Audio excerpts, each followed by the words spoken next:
ඒකට ඒ බෙහෙත් හිඟේට ඔබතුමාලා කියන්න පුළුවන් ප්‍රොකියුමන්ට් ප්‍රශ්නයක් තියෙනවා කියලා. මොකද්ද කැප් ගේන දවස් 12න් ප්‍රොකියුමන්ට් ගන්න පුළුවන් නම් කැප් 1700ක් ගේන්න. බෙහෙත් ගේන ප්‍රොකියුමන්ට් ගන්න බැරියයි. කැප් ගේන දවස් 12න් ඉමර්ජන්සි පර්චේසින් වලට යන්න පුළුවන් නම් කැප් ගේන්න. ඇයි බෙහෙත් ගේන්න යන්න බැරි? හැබැයි ඕ කලින් හිටපු අය කෙසේ වෙතත් දැන් එන අය කැප් ගේන විදිය අපි දන්නවනේ. දැන් ඔය කලින් කිය ඉන්න තව අවුරුදු 3ක්. කලින් කිය ඉන්න. ඒ හින්දා ඔය කැප් ගේන විදියටම බෙහෙත් ටික ගෙනත් දෙන්න. සල්ලි තියනවා හංගන් ඉන්න නැතුව. හරි ඒ මැනික් මල්ල මං හොයලා ගෙනත් දෙන්නම් ඔහට. හැබැයි බෙහෙත් ටික ගෙනත් දෙන්න. බෙහෙත් ටික ගෙනත් දෙන්න. මේ අවුරුදු 15ක් තිස්සේ එකම කතාව කියලා ගරු සභාපතිතුමිය දැන් කියන්න දෙයක් නැති වෙනකොට ඔබ තමුන්හාසලාට කරගන්න දෙයක් නැති වෙලා නින්නේ. ඒ හින්දා කරුණා කළා මේ අපි දෙගොල්ලෝ මෙතන බැනගෙන පළක් වෙන්නේ නැහැ. ඇත්ත කතාව ස්පිරිතාලේ බෙහෙත් නැහැ. ඔබතුමාලා කියනවා ගිහිමේ සල්ලි තියෙනවා ත්‍රිලියනයක් කියලා. පරීක්ෂණ නොමිලේ කරනවා කියලා බලයට ආවේ. වෛද්‍යවරුන්ට උපරිම සලකනවා වෛද්‍ය කාර්ය මණ්ඩලයට උපරිම සලකනවා කියලා බලයට ආවේ. අඩු ගානේ සාකච්ඡාවක් දෙන්නෙත් නැහැ. අයවැය හදන්න කලින් ඒ හම්බෙලා කතා කරන්නෙත් නැහැ. හැබැයි දැන් ඔබ තමුන්නාසලා විල මොකද කියන්නේ? දැන් ඔබ තමුන්නාසලා විල කතා කරලා කියන්නේ මේ කිසිම ප්‍රශ්නයක් නැති විදියට. ඒ හින්දා මේ යථාර්ථය තේරුම් අරගෙන කර සභාපතිතුමිය මම අවසන් කරනවා.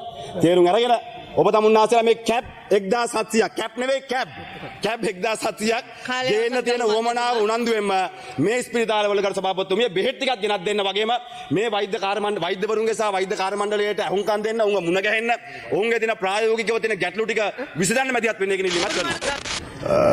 පහුගිය අයවැයනුත් අතිගරු ජනාධිපතිතුමා මේ සෞඛ්‍ය ක්ෂේත්‍රයේ තිබිච්ච මානව සම්පතට තිබිච්ච බොහොමයක් දීමනා කප්පාදු කෙරුවා. එදා වෛද්‍ය නිලධාරීන් වගේම වෛද්‍ය ක්ෂේත්‍රයේ සියලුම වෘත්තිකයන් ඇවිල්ලා ඒ පිළිබඳව සාකච්ඡා කරාම ඔබ තමුන්නාන්සලාගේ ආණ්ඩුව පොරොන්දුනේ මේ අයවැයට ඉදිරිපත් කරනවා කියලා. හැබැයි අද වෙනකන් මේ ඉදිරිපත් කරපු අයවැයදිවත් මේ සෞඛ්‍ය ක්ෂේත්‍රයේ තියෙන මානව සම්පත පිළිබඳව ඔබේ අවධානය යොමු වෙලා නැහැ.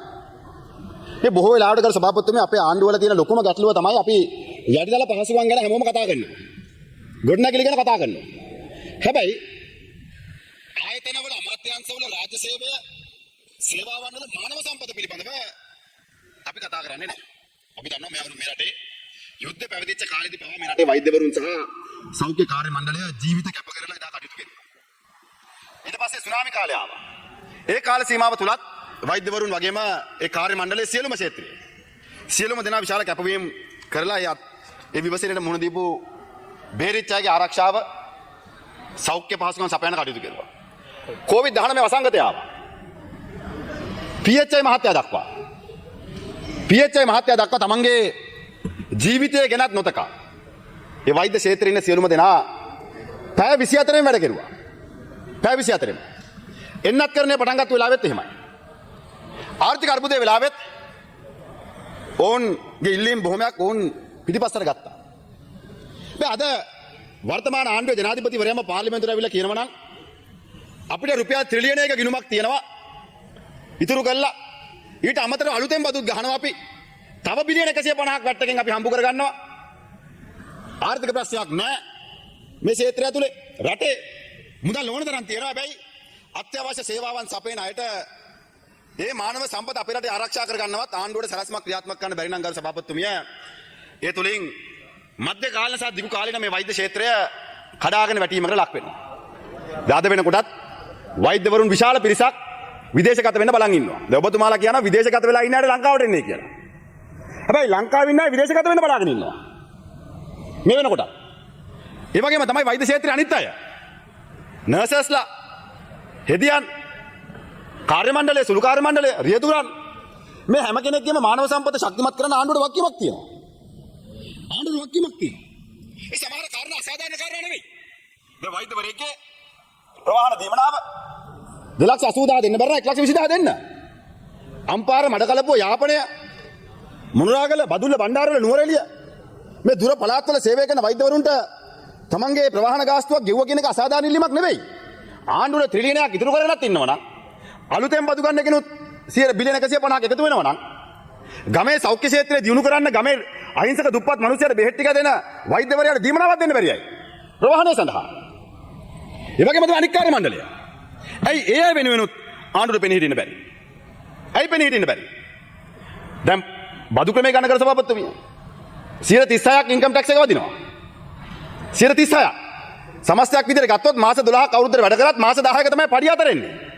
හැබැයි බලයට එනකොට මොකද්ද කිව්වේ? පේයි ටැක්ස් එකත් අඩු කරනවා වෛද්‍යවරුන්ගේ. පේයි ටැක්ස් එක. දැන් ප්‍රවාහන දීමනාව අද දෙන්න බෑ කිව්වත් ජනාධිපතිතුමා මැතිවරණ වේදිකාවේ මොකද්ද කිව්වේ? ජනාධිපතිවරයා මැතිවරණ වේදිකාවේ කර සභාපතිතුමිය කිව්වේ පාර්ලිමේන්තුවේ මන්ත්‍රීවරුන්ගේ පර්මිට් එක අයින් කරනවා. හැබැයි රාජ්‍ය සේවකයාගේ වෛද්‍යවරුන්ගේ පර්මිට් එක දෙනවා කිව්වා. අද මොකද කරලා තියෙන්නේ? පාර්ලිමේන්තුවේ ඉන්න අයට නම් කැබ් එකක් හම්බ වෙනවා. 1700ක් ගේනවා. මන් දන්නේ කැබ් 1700 වුණා මට අපිට තාම හොයාගන්න බැරුව ඉන්නේ. මොකද්ද ආණ්ඩුවට තියෙන මෙතරම් මේ කැබ් වුණාව කියලා. ඒ කාලේ වගේ කෙහෙල් කෑන් පිටිපස්සේ දාගෙන ඉන්නද වෙනත් හේතුවක් තියෙනවද කියන අපි දන්නේ නැහැ. හැබැයි පාර්ලිමේන්තුවේ ඉන්න අයට කැබ් දෙන්න පුළුවන්. මේ වෛද්‍යවරයෙක්ට තමන්ගේ රාජකාරියට යන්න ප්‍රවාහන දීමනාව දෙන්න බෑ. හැබැයි වෛද්‍යවරයාගේ පර්මිට් එක දෙන්නත් බෑ. ඇයි දෙන්න බැරි? දැන් සමහරු චෝදනා කරනවා පර්මිට් එක විකුණනවා කියලා. ඔය චෝදනා කරන අයත් පාර්ලිමේන්තුවේ ඇතුලේ පර්මිට් එක ගන්න විකුණ ගත්ත අය තමයි. චෝදනා කරා අයවම කියන්නේ පක්ෂ අරමුදලට දැම්ම කියලා. ඉතින් විකුණලානේ දාන්න වෙන්නේ. මොකද පර්මිට් එක කියලා දාන්නේ නැහැ පක්ෂෙට.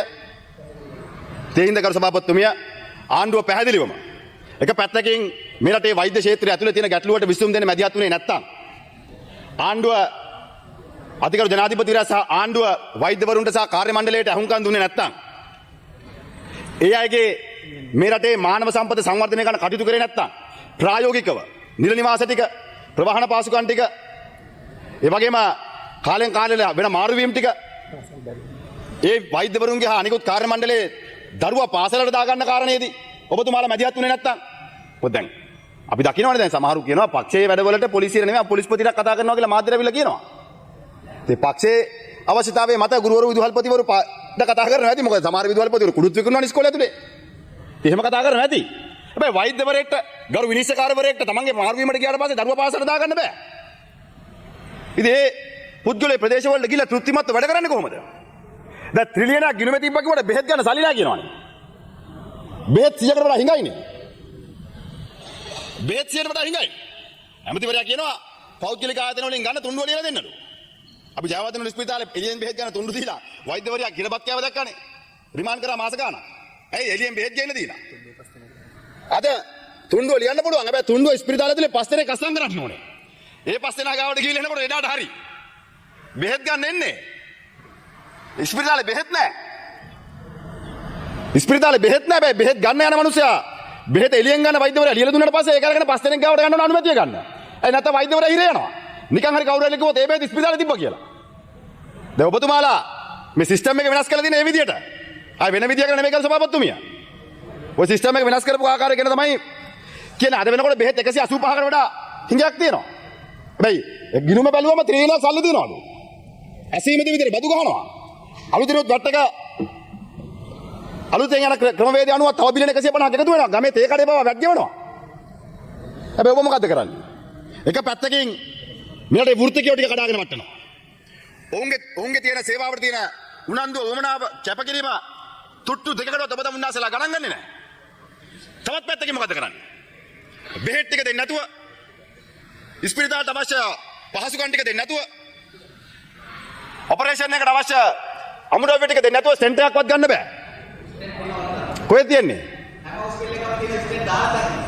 ඒ ඔබතුමානේ කියන්නේ ඔබතුමාලා ගිහිල්ලා බලලා කියන්නකෝ පාර්ලිමේන්තුවට ඇවිල්ලා කියන්න ලේසි අමතුමා. හැබැයි ප්‍රායෝගික වෙන්නකෝ. දැන් ඔබතුමාලාගේ එක්කෙනෙක් දැන් ඔබතුමාලා හිතන් ඉන්නේ ඉතින් ඔබතුමාලා කියනවානේ 33 කෝටියකට දෙවිවරුන්ගෙන්වත් සල්ලි ඕනේ නැහැ. ඕනතරම් සල්ලි තියනවා කිව්ව නේද? ඉතින් හදන්නකො ගොඩනැගිලි ටික හදන්නකො බෙහෙත් ටික ගෙනත් දෙන්නකො ලෙඩු ටිකට. ඉතින් ඔබතුමාට ඒ ටික කරගන්න බෑ. හැබැයි කවුරු හරි කරු සභාපතිතුමිය ඇවිල්ලා කැන්සර් හොස්පිටලේ ගොඩනැගිල්ලක් හදුවම කියනවා දෙයියන්ගේ සල්ලි අපිට ඕනේ අපිට සල්ලි තියනවා කියනවා. හැබැයි දැන් මෙතන ඇවිල්ලා කියනවා හැබැයි ප්‍රායෝගිකව කියලා බලන්න වේටින් ලිස්ට් එක කීයද කියලා. එයාට හම්බ වෙනවද කියලා.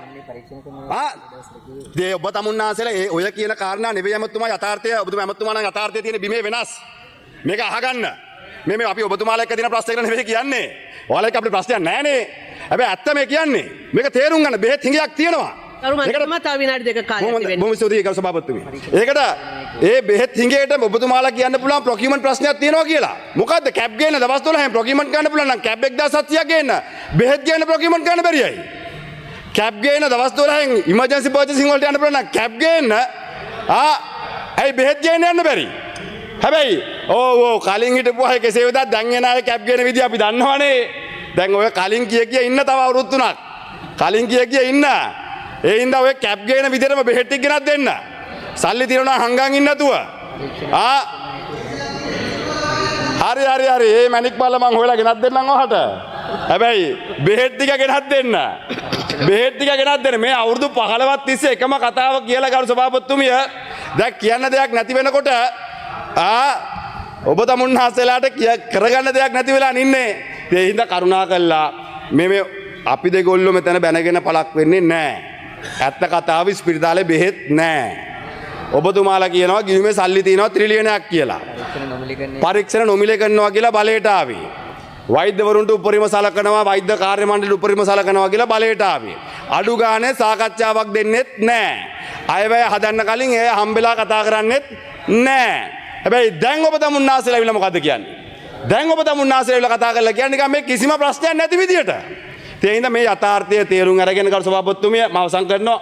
තේරුම් අරගෙන ඔබ තමුන්නාසෙලා මේ කැප් 1700ක් කැප් නෙවෙයි කැබ් 1700ක් ගේන්න තියෙන උවමනාව උනන්දුවෙන්ම මේ ස්පිරිතාලවල කරු සභාපතිතුමිය බෙහෙත් ටිකක් ගෙනත් දෙන්න වගේම මේ වෛද්‍යවරුන්ගේ සහ වෛද්‍ය කාර්ය මණ්ඩලයට අහුම්කම් දෙන්න උන්ව මුණ ගැහෙන්න ඔවුන්ගේ තියෙන ප්‍රායෝගිකව තියෙන ගැටලු ටික විසඳන්න මැදිහත් වෙන්න කියන ඉල්ලීමක් කරනවා. ඔබතුමාට විනාඩියක් කාලයක් ලබා දෙන්න කියලා තියෙනවා.